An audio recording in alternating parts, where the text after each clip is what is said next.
We're so vain. This episode may be about you.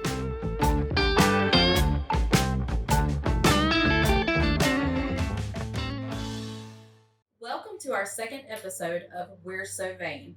Today, Dr. Schul will discuss what causes varicose veins. Well, thanks, Leanne. This is a common question that we have. Why do I have these veins? And really it comes down to three things: genetics, hormones, and gravity. Genetics, when it comes to the genetics, it's 40% per parent. So if you're like my children, where I have personally suffered from varicosities, and so has my wife, my three daughters have an 80% chance out of the box of developing bad veins over their lifetime.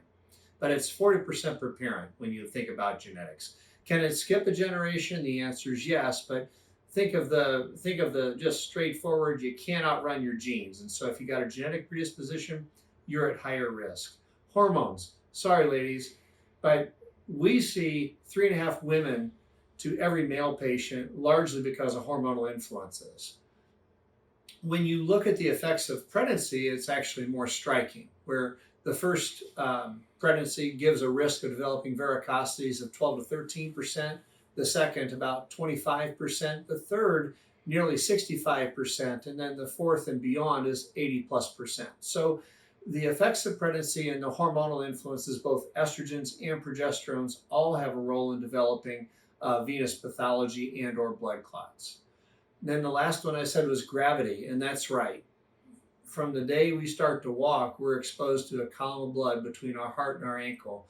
And over the course of time, superficial veins that lose elasticity will begin to dilate. And as we learned in episode 1, one-way check valves no longer touch and backwards flow occurs.